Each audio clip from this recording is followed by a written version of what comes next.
గత ప్రభుత్వంలో కొరుట్ల నియోజకవర్గం అభివృద్ధి ఎలా ఉంది? ఇప్పుడు కాంగ్రెస్ ప్రభుత్వం వచ్చినాక కొరుట్ల అభివృద్ధి ఎలా ఉంది? మీ మాటల్లో చెప్పండి.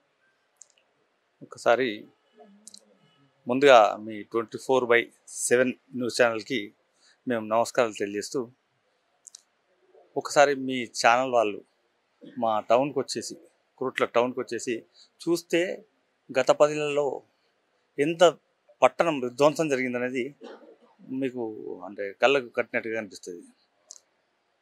ఇప్పుడు మొన్న రీసెంట్గా ఇంకా టెండర్స్ ప్రాసెస్ కాలే 18,70,00,000 మొన్న శాంక్షన్ చేశారు పట్టణాభివృద్ధికి.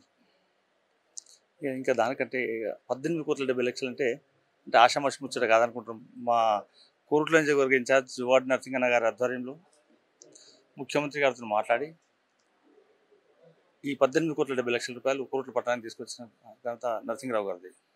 ఖచ్చితంగా పట్టణం సుందరీకరంగా తయారు చేసుకుంటామని చెప్పేసి మేము అనుకుంటాం.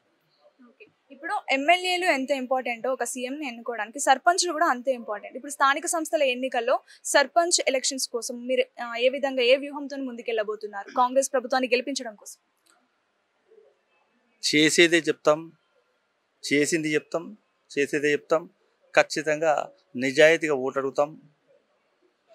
గెలుపు ఓటములంటి సహజం, కానీ అబద్ధాలతో ప్రజల్ని మోసగించి గద్దెనెక్కాలనుకోవడం సరైనది కాదు.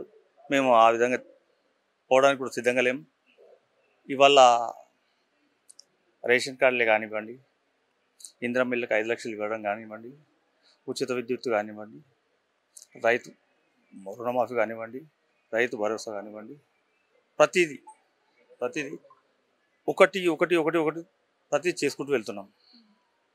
ఖచ్చితంగా ప్రజలు ప్రతి విషయాన్ని అంటే మీరైనా మేమైనా ఏమనుకుంటామంటే ఎవరేం గమనిస్తలేరు అనుకుంటున్నా, ప్రతి విషయాన్ని క్షుణ్ణంగా గమనిస్తున్నారు.